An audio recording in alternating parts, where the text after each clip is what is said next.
Hey everyone, welcome to another edition of PowerCore Productions and Podcastings.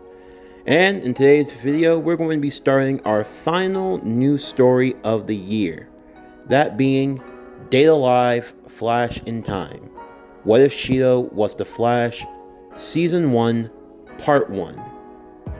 As always, if you're new to the channel or if you're a regular and you like what we have to offer, then please don't forget to like, comment, subscribe, share, and hit that bell for post notifications so you can stay up to date on everything that is PowerCore Productions and Podcastings that has to come out now and in the future.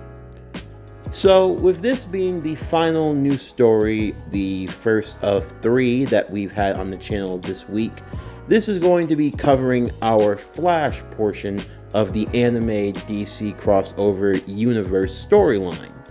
Now, some of you might not be familiar with Data Live, and I would say that the briefest of rundowns is that it's a harem, rom-com, but action kind of story, and I would say if you haven't seen it, you should give it a try. I think it's definitely a good show to watch. If you're a fan of High School DxD, I think it's a show you can enjoy. While they do have decent and good fan service, it doesn't cross over into the ecchi, although I will say there are plenty of beautiful girls that you can be invested in, and Data Live is inspired by the mobile game that it is named after. All in all, with this story, there are going to be a lot of different iterations of characters that you will see in this show. If you're going to ask which version of the Flash that I'm going to be using for this overall storytelling, I am going to be using elements from the CW Flash, and I'm going to be using elements of Flash from the Justice League Unlimited story. So you can say it's a combination of the two. I might pull some other references, but again, when you have a character like the Flash who's had many different iterations of himself that cross over many different forms of media, then you know there are going to be a lot of things to work with, so it'll be a nice amalgamation. But anyway, let's get into today's video. As always, sit back, relax, and enjoy the show.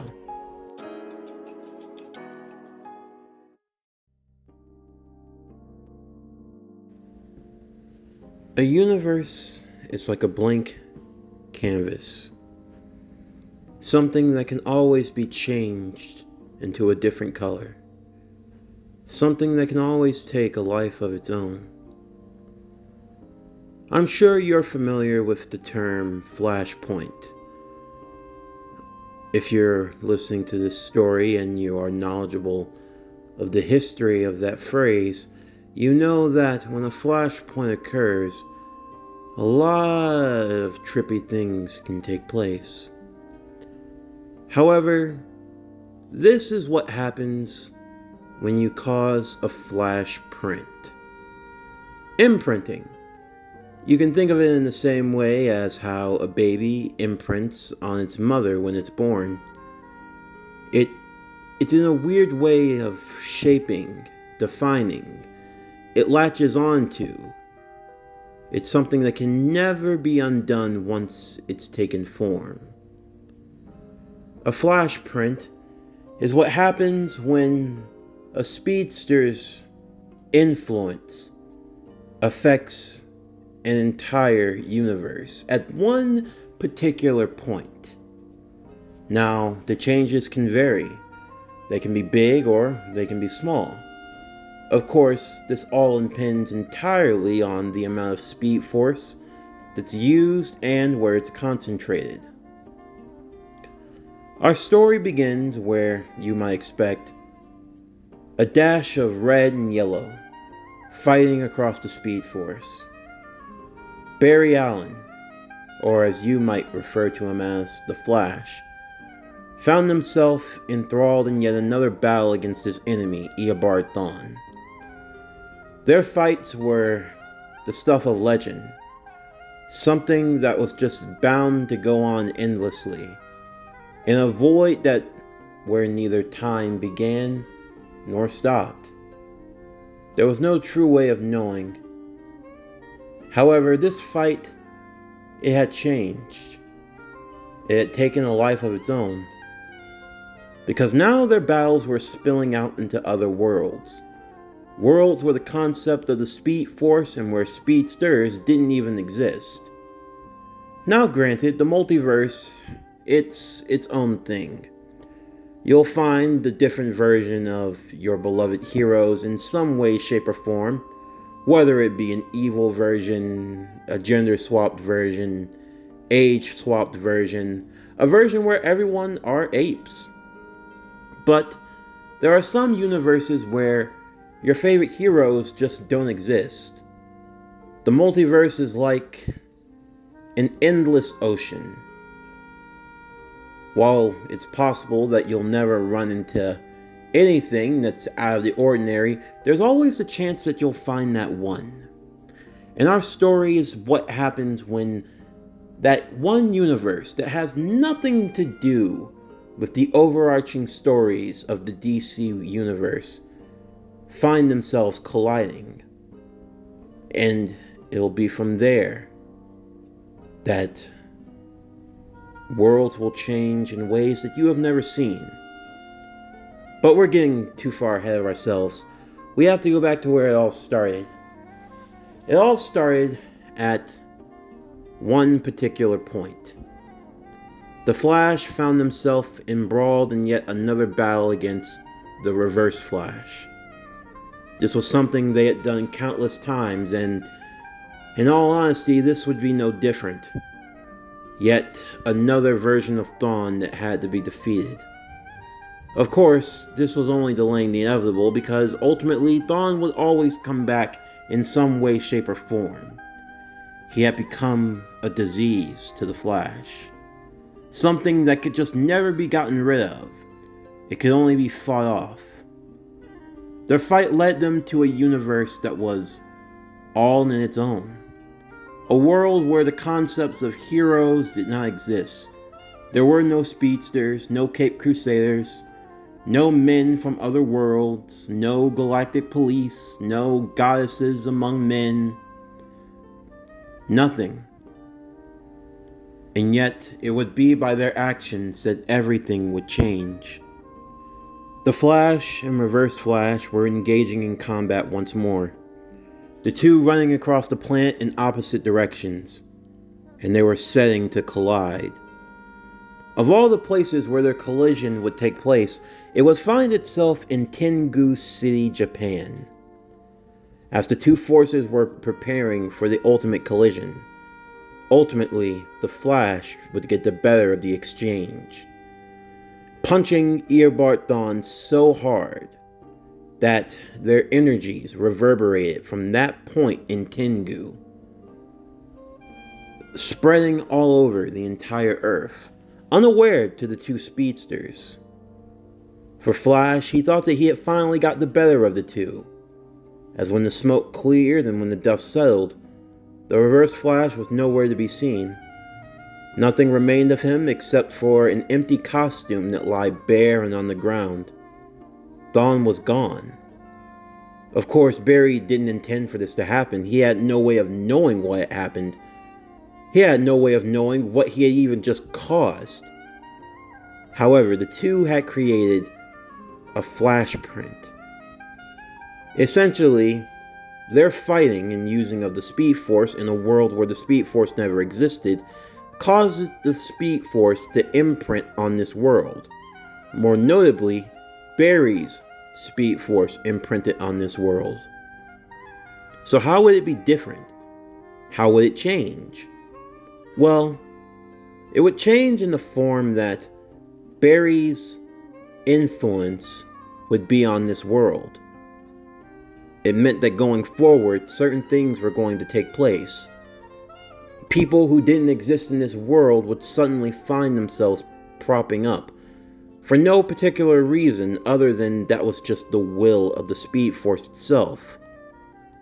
With no evidence of Thawne being anywhere, and with Barry feeling as though everything were alright, he would pick up his speed once again, and he would make his way through the Speed Force back home, unaware of what he had caused. From there, time would remain relatively the same. The spatial quakes would eventually occur. You know the story. Eventually, after 30 years, the first spatial quake occurred in Eurasia, and now the world were fending off the quakes that occurred from beings known as spirits. Where did these spirits come from? No one knew. But despite being and seeming cute and harmless, a spirit was far from that. One false move, and a spirit had the capability of wiping out an entire continent. However, our story begins with a young man named Shido Itsuki. He, along with his stepsister Kotori, were seeing each other off as they were going to school. Shido was adopted, and he was grateful for the family that he had. He never really much questioned where he truly came from, and he grew to view Kotori as the little sister he loved and adored. Nothing seemed out of the ordinary for Shido, and all in all, everything was relatively fine. As they were getting ready to go their separate ways, Kotori wanted to go out to eat after school, making Shido promise that they would meet at a diner. Shido agreed, although he told her to be mindful. After all, there was always the threat that a spatial quake might occur, even though one hadn't occurred in the last 30 years, and even recently, the last one that had affected their area was no more than 5 years ago. You always had to be on guard, never knowing when an attack might take place. For Shido, he went to school and everything seemed to be going normal for them. He was just about to leave and meet his sister over at the diner when the alarms went off in town, alerting for the citizens to hunker into their bunkers, as it meant a spatial quake was soon to occur. Of course, Shido would be worried for his sister's safety, and even more so worried by the fact that when he looked at his GPS, she was heading near the diner, right where the spatial quake was said to be occurring. Leaving the bunker immediately, Shido would go rushing as fast as he could. He knew he had to get there to find Kotori. It was the only thing that he could do. He didn't want to leave his sister to die. As he made his way, he could see that there were people flying overhead. Girls, about the same age as him, all dressed in what appeared to be military gear, flying combat armor? But where on earth were they going? Shido didn't have time to focus on that. The only thing that mattered was getting to where his sister was. Although as he arrived to the diner, he was surprised to find that she was nowhere to be seen, although her location said that she was right there. Instantly, the ground would begin to shake and rumble. As before Shido knew it, a spatial quake would start to form. Instantly, a large crater would evaporate the ground that Shido was under. As the smoke cleared and the debris began to fall around him, he saw the silhouette of a girl dressed in what appeared to be a flowing purple gown, although it was adorned with armor, and she carried along with her a sword. Her eyes looked menacing, and she did not seem to be in a forgiving mood. From out of nowhere, shots would be fired, as the military squad that Shido had seen was beginning their assault upon the girl fighting them back with ease, with the swing of her sword giving off massive waves of energy. Shido had no idea of what was happening. He had hoped that Kotori hadn't been caught in the attack. As he made his way through what was now becoming a battlefield, before Shido knew it, he had accidentally found himself in the crossfire. He noticed that among the girls fighting, there was one that looked rather familiar to him. With her short white hair and her piercing blue eyes, Shido realized that it was Origami Tobichi from his class. Although, what was she doing here? Why was she fighting with whoever this girl was? Of course, Shido had a lot bigger issues to worry about, as immediately he had found himself being blasted through by the rays of the gun, and also from the attack from the girl's sword, which shot off a massive spark of lightning. Shido was engulfed in the attack. What remained of him, well, it would not be for the faint of heart. To say that what was lying on the ground was even Shido would be doing it a disservice. There was no skin, no hair. It looked like red, burning flesh. Shido felt like he was in excruciating pain before eventually his consciousness faded to black. It would be like this for some time before Shido would eventually awaken. As he was regaining his bearings, he looked around trying to figure out just where he was. The last thing he remembered was seeing Origami and that girl, and then feeling as though he were dying. As he reached up, he looked at his hand, seeing that it was entirely bandaged, and he felt that there were bandages on his face. He also felt in excruciating pain every time he tried to move, as he looked over and saw that there was an IV inserted into his left forearm. It slowly dawned on him that he was in a hospital of some sort, although how he had gotten here he had no idea. There would be a few attendants in the room, rushing and calling for the commander immediately. Shido wasn't really in a full state of mind. He was about to drift off, and the last thing he saw was his young sister, Kotori. She had a larger coat over her shoulders, still eating on the lollipops that she often enjoyed, although she looked a lot more serious and a lot more frightened. He also heard another voice, one that wasn't familiar to him. It sounded like an older man. Both Kotori and this mysterious man were speaking about Shido's situation.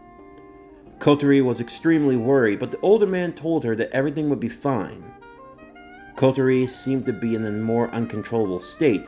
However, the man reassured her that Shido would survive, and that, as the captain of Rotasker, it was her job to stay cool and collected. Alerting to her to go to the main ship of Fraxinus, Kotori would leave, not before turning back and looking towards Shido. As Shido's vision slowly faded, he saw the silhouette of the man. He had no idea who he was or where he had come from, although the last words he heard was, "So you finally awaken. It took you long enough, Shido. You're not going to understand everything right away. In fact, you probably can't comprehend what I'm saying to you now. But I promise you, it'll all make sense in time. And I'll take care of everything. I promise." Shido would quickly fall back asleep, and that was how he would remain for an undisclosed amount of time before eventually awakening. He still found himself in what appeared to be a hospital-like setting, although now he was no longer bandaged. His skin, that felt as though it were burning and irritating and not there at all, had returned to him miraculously. As he looked around, he would see the window, and he saw his own reflection. He looked completely normal. He looked down under his shirt. There were no stab wounds, no gun holes. He felt as though everything were entirely fine. In fact, the only thing he truly felt right now was hunger. Extreme hunger. He had never felt so much in pain from hunger in his entire life. The doors would open and Kotori would make her way inside, with an older woman in glasses standing behind her. As she walked in, the older woman, who spoke in a monotone voice with a teddy bear inside of her coat pocket, would introduce herself as Reina, the assistant for Kotori. who was leader of Rotasker. Of course, Shido had no idea what Rotasker even was, or what even a Fraxinus was. He thought he was in a regular hospital. He had no idea how he'd gotten here. However, Kotori would tell him that there was a lot that they would have to explain, but for now, she was just happy that he was okay. Feeling that he had his strength about him, Shido would slowly make his way out of the bed. He thought he'd have trouble walking, but he didn't. He felt completely fine, rejuvenated even, but still, he was very, very hungry. It wasn't just the stomach of his growls that was making that clear. He wanted to understand everything, but right now, he needed to eat. Feeling as though they had no choice, they would take him to the dining hall of Fraxinus, where Shido sat there for the next hour and almost ate them out of house and home. Granted, they had the funding and the money, so even for the most damage that he had done, it wasn't like it was really all that damaging in the grand scheme of things, but still, the boy was putting away food like there was no tomorrow. Kotori had never seen this before in her brother, although she knew well enough that things were definitely going to be changing, especially with the role he would have to play going forward.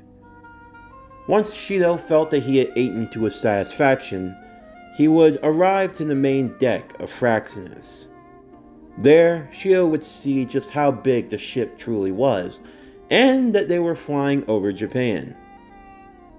It would be here that, just like in the original timeline, Shido would learn about the true goal of Rotasker, learning that his sister was actually in charge of trying to find these spirits to help give them a normal life and save them from the AST, another organization whose goals were to eradicate all spirits at any cost.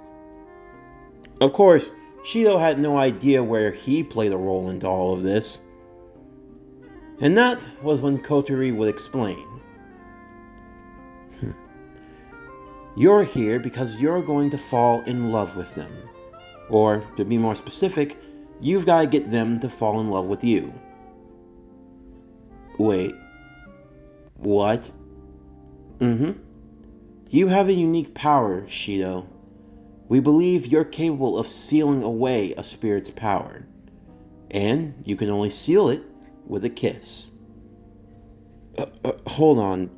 I don't know. Maybe I really have died and gone to heaven, but, You do know that the last time I was around the spirit, it tried to kill you?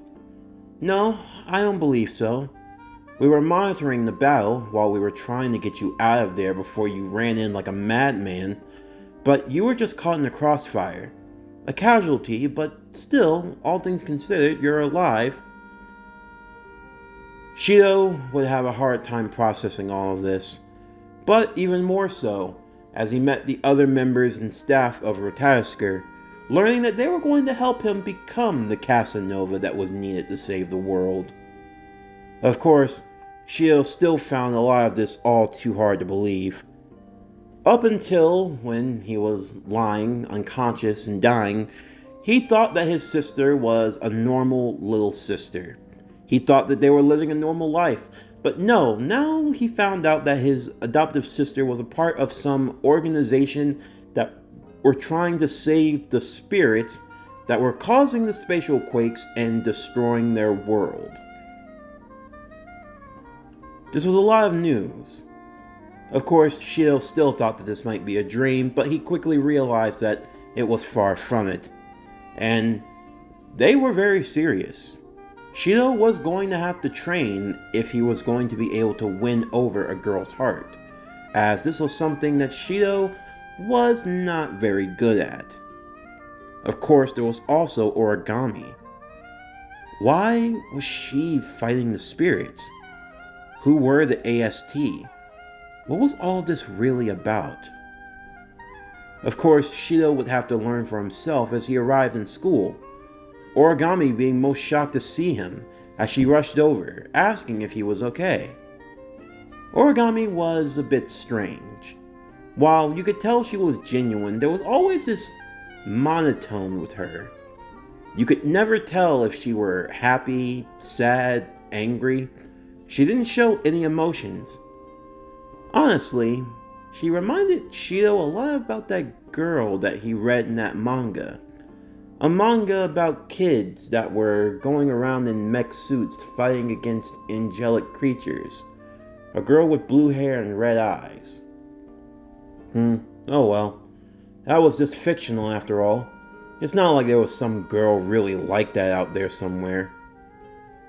Oh, how wrong you are, Shido.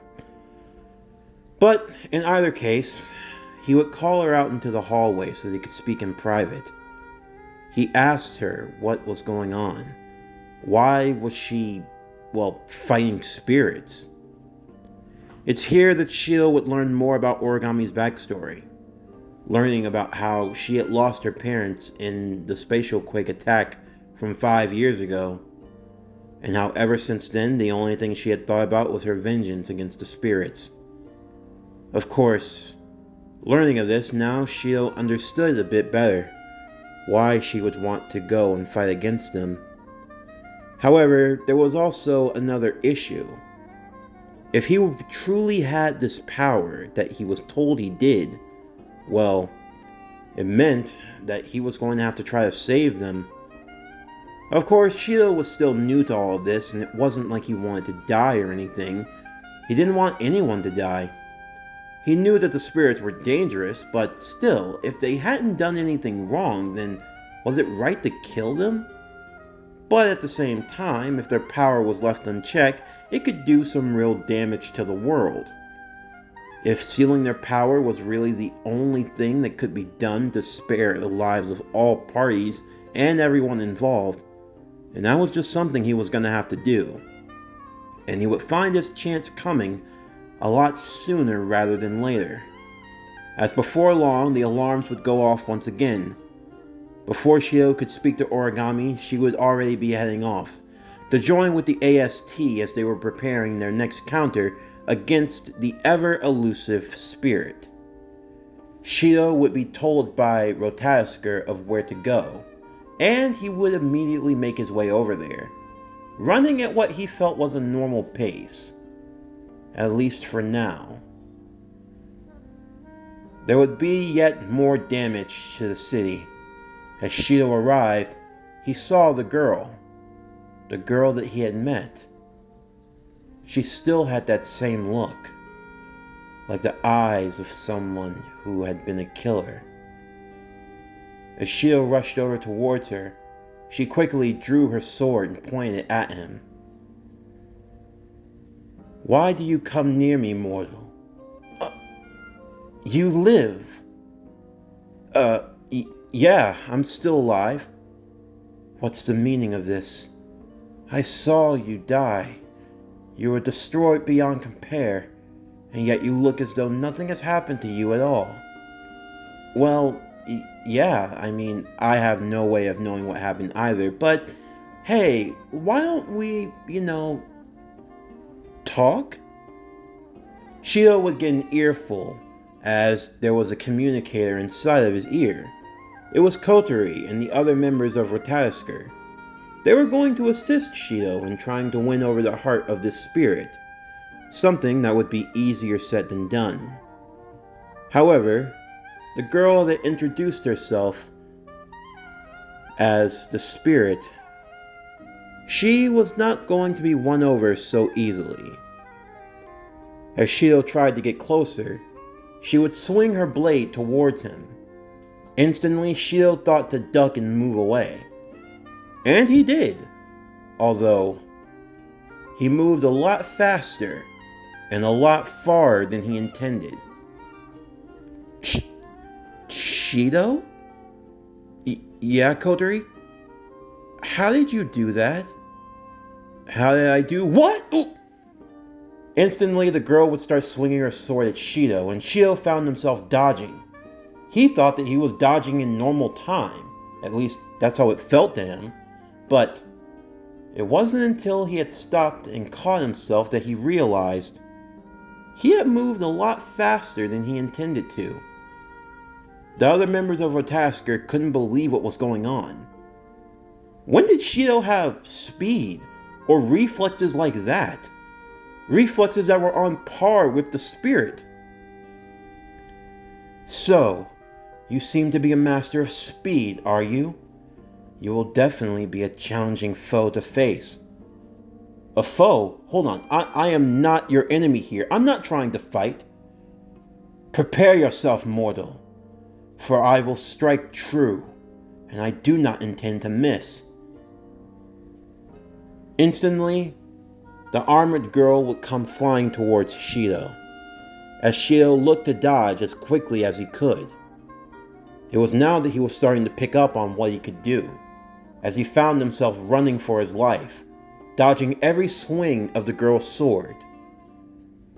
Well, hey, will you stop swinging your sword at me? I didn't come here to fight, I just want to talk to you. What is there to talk about? It's obvious that whatever you are, you're not normal. Well, it takes one to know one now, doesn't it? Even still, you have come here for a reason. If you have not come to fight, then just what are you plotting? I'm not plotting anything, I promise. Can I please know your name? My name? I am known as the Princess. The Princess? Well, does the Princess have a name? I told you my name, it's the Princess.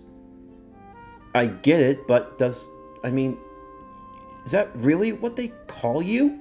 Yes, it's what they call me. Do you have a problem with that? Do you have a better idea? Do I have a better idea? You look like a, what is the meaning of this drabble? If you're not going to speak properly, then prepare yourself. No, it's, Toka. What about Toka? Is Toka a good name? Toka. Toka sounds suitable. But now, if you have not come to fight, then why are you here? How do I tell her why I'm here? Shido had to think of something. Kotori and the rest of Rotasker were trying to give Shido options. Things that would be best suited for trying to win over the spirit's heart. Of course, that was easier said than done, and he needed to start picking his options a lot faster, because Toka was not in the mood for his delay, as she found herself swinging her blade at him once more. Shido, now using his speed that he had somehow managed to gain, was dodging her attacks. Of course, it didn't help that the AST were now involved, as they began shooting at them from overhead. Everything was starting to become disconjointing to Shido. Between the AST, between Kotori and Rotasker, between Toka, it all felt like it was too much. But then there was another voice. A voice that was familiar. The voice he had heard while he was in the hospital. The voice of that man. Listen to me, Shido. Who is this? Save it for later. I need you to stay focused. The AST is going to be on you. Pretty soon they'll send in a number of their soldiers, and more damage is going to be done. You and the spirit need to go to somewhere secluded. I can help you, but only if you listen to me. Okay, what do I do? First, you need to stay focused. Think of one primary objective and execute. What do you need to do right now? I need to take I need to take Toka, and I need to get us out of here. Exactly. Now, execute Shido. Shido took a deep breath and opened his eyes. As the members of the AST were ready to take fire at Toka, and Toka readied her blade, ready to meet them. Shido would rush before a shot could be fired or a sword could be swung, instantly picking up the princess off of her feet and carrying her like one as they went dashing through the city streets, faster than the AST could keep up with. Origami had no idea what that blur was or where it had come from. Even Toka had no idea how she was being carried so fast. Shido had managed to do it, but now he had another problem. He had managed to start running, but he had no idea how to stop.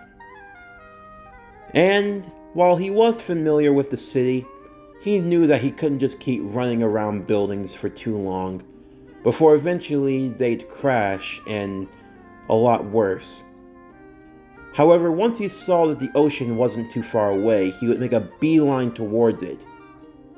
Toka, whose hair was flying in every which way and she had no idea what was happening, would just haphazardly hear Shido as he tried to speak to her. However, what he thought was speaking normally only came off as slow and choppy.